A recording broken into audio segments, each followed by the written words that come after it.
What's up, my precious little pack, and welcome back to VEGA Conflict. Well, not quite back to VEGA Conflict. I have a few targets to go over that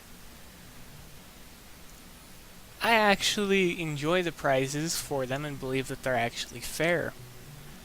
I want to see what all of you think as well and get a little bit of your input. But I'm going to talk about the Ashes event a little bit. I'm going to talk a little bit about the Umbra Infectors, as well as what they drop. First off, what you see on screen right now is actually an image from first fight with them, and it's my standard fleet.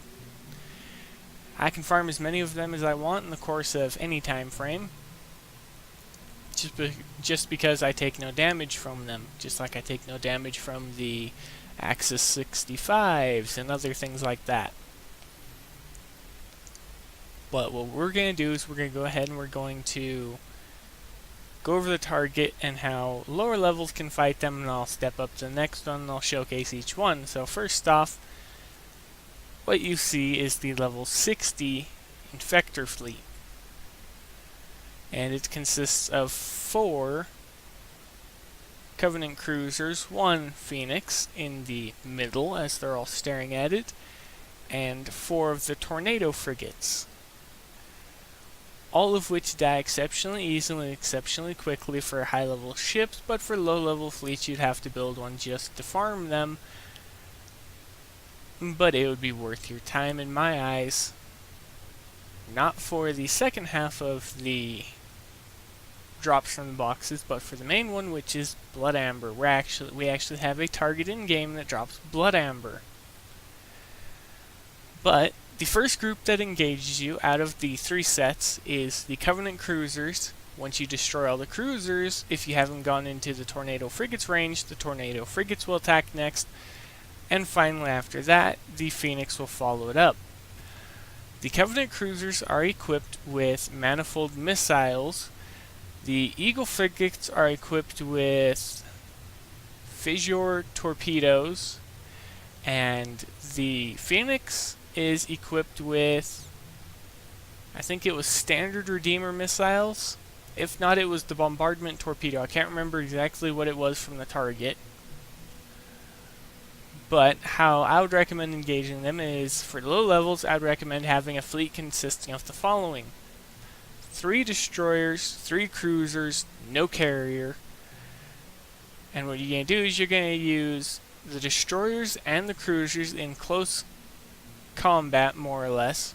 You're going to use the highest damage, longest range weapons you have to deal with the cruisers out of the group as quickly as you possibly can. Then when it's up for the frigates to step up, what you'll do is you'll pull your destroyers back a little bit further behind your cruisers, but you'll try and keep them exactly behind them. And I would recommend moving 2 of your ships forwards, 1 of your ships backwards of the cruisers, and doing the same with the destroyers, so it's an awkward little pattern, but when the fissure torpedoes go off, they won't kill or damage your fleet by splashing and going to the sides as they do. On to the next target.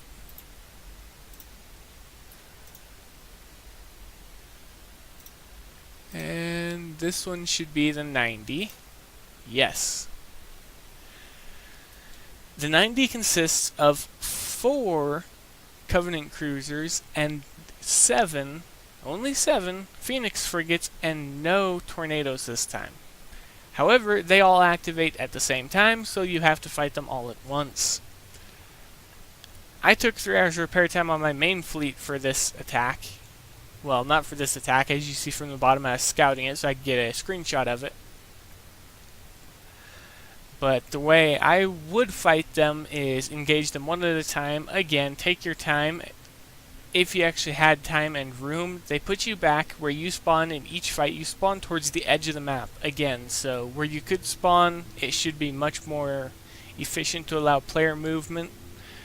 But for some reason, Kixeye has it in for the players that they need to be cornered all the time and outnumbered. So you're going to be taking a bit of repair time to get yourselves out of the corner, but once you do, you should be able to avoid the rest of the fleet and outrun them with a carrier that I would recommend have no support field, so if you're using any carriers, I'd recommend the Paladin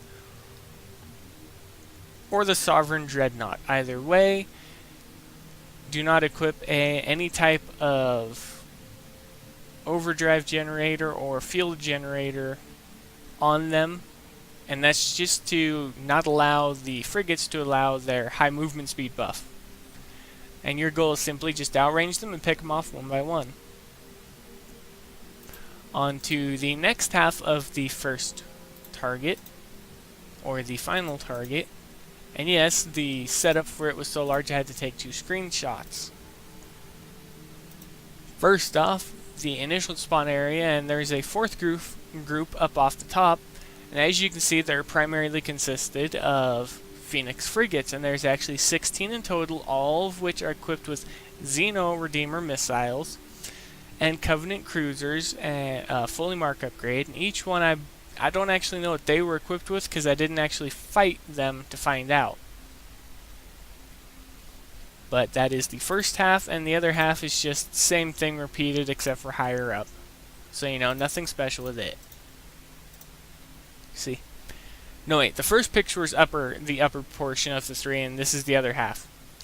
And no, the 5th group actually has 5 tornado frigates and no Covenant cruiser. But that's it for these little guys. Let's go ahead and let's switch over to some in-game showcases, and I'll show you what is actually dropped in the boxes from each one.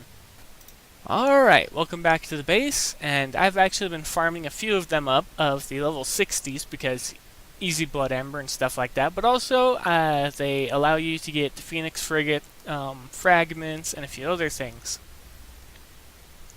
Let's take a look at the 2 boxes I've actually kept and not opened. The bronze prize box consists of the primary reward being blood amber and blank hulls that you can use for anything you want. So Vindicator Cutter, Phoenix Frigate, Enforcer Battleship, Suppressor, Bastion Cruiser, Guardian Cruiser, Inquisitor Destroyer, Liberator Destroyer, fragments for the vast majority of everything, and credits. Credits for shells, which I actually found good. Let's go ahead and let's take a peek at the silver box, which I actually haven't opened any of. This is the only one I have. And I'll open it with all of you and see what I get. Blood Amber, again, with chances for Phoenix Frigate, Bastion Cruiser, Inquisitor Destroyer, Phoenix Fragment, the Phoenix Frigate Fragments, Cavalier Cutters, Paragon Battleships, and Plasma Resistances, the Plasma Resistors of Stasis, Pierce, and Echo, as well as, again, fragments, but this time it's replaced the Xeno shells with plasma shells, level 1 and level 2.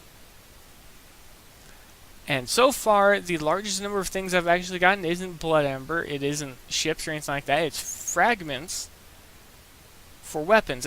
In every single box I open, I get 2 or more weapon pieces, and I don't mean like 2 of them, I don't mean 2 of each one, so 2 Xeno of each one. No, I mean I get 2 separate amounts for each one. In one box I could get Xenolands times 4 or 8, and Eclipse Driver 3 and 5, or any number like that. But let's go ahead and let's crack open the silver box and see what I get. 15 blood amber, so a significant step up, because what I saw from the bronze prize boxes I was only getting 3 to 5.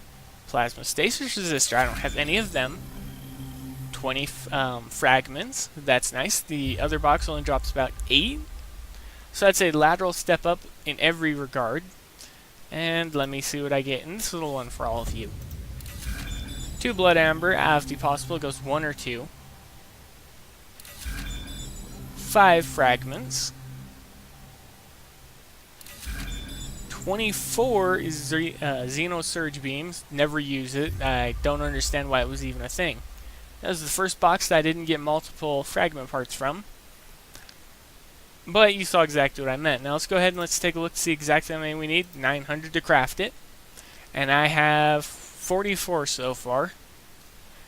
And It's an instacraft just like the blackguard, so the minute you have enough from farming, and you can farm them for the level 60s, they're repeatable and they spawn around the clock, and they're not part of the event right now, so they're just randomly spawning. And they come at level 60, 90, and 120. And I actually have each one right here. If I could open the bookmarks. 60, 90, and 120. I'll go ahead and I'll see if any of them actually have any boxes or anything like that, any specialties or anything like that. So I'm going to go ahead and I'm going to find a 120, and I'll bring y'all back once I'm in its box contents. Now, I won't farm one because I'm not going to take a 120 on after 90 gave me 3 hours repair time. I'll go ahead and I'll take my time and farm the 60s, but I'll bring y'all back in just a few minutes. Alright everybody, let's go ahead and let's have a look at the gold prize box and what it drops.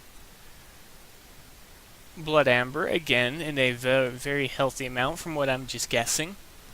Phoenix Frigates, again, but now it's stepped up and it's dropping Mark III ships. Bastion Cruiser Mark III, Inquisitor Destroyer Mark III, Cavalier Cutter Mark III, Paragon Battleship Mark III, all the Plasma Resistors, the Xeno weapons, the shells, and now it's dropping Cyclotron Beam 3, the Xeno version, fragments. So there's not much in the boxes other than directly for the ships. But let's go ahead and let's hop back to my base, and let's go ahead and let's take a look at the Ashes prize. Alright.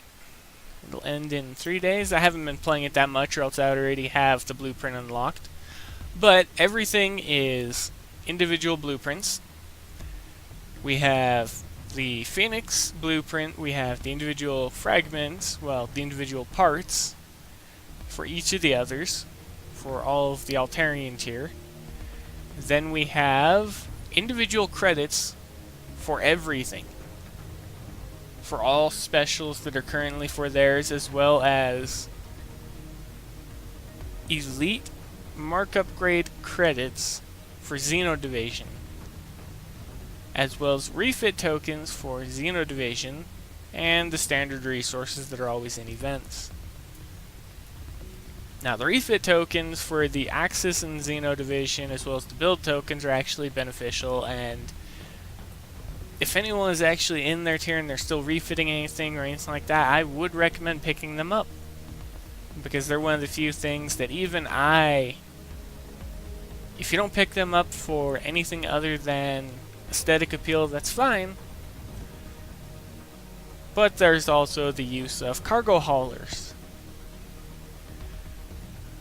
But there isn't much of a prize list to speak of. Pardon me.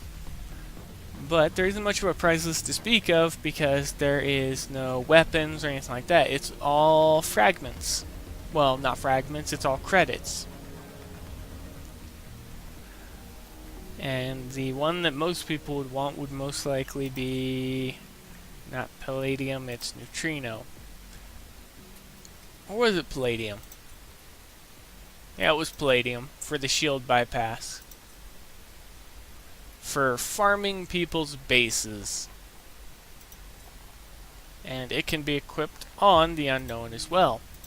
Something that I found odd about the Unknown was most, if not all, of the Altarian tech can be equipped on them, with the exception of their armor and shielding, unless that has changed. Let's go ahead and let's quickly take a look if my blueprints will open. Yeah, Xeno Division, the Altarian armor cannot be equipped on the Unknown, but they can use their specials, and since they don't have shield slots, they can't use them. But as for specials, they can use essentially all the basic ones. From what I can see, they can use Palladium, Neutrino.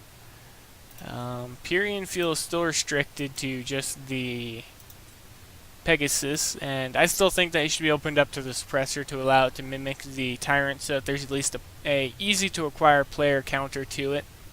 People are gonna farm with it, and you know what? I'm gonna show you something funny. I'll bring y'all back in just a minute. Alright everybody, check this out.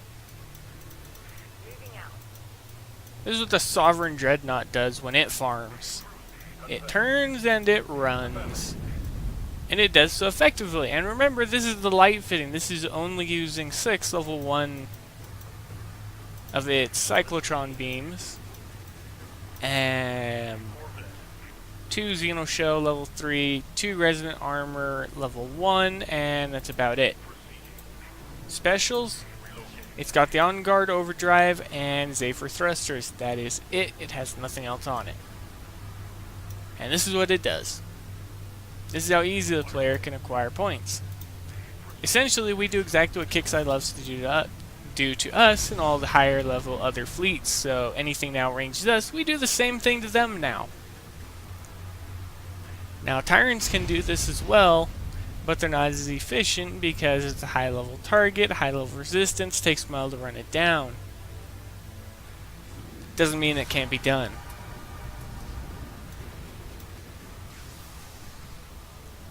And as you can see, they're very, very effective at destroying targets.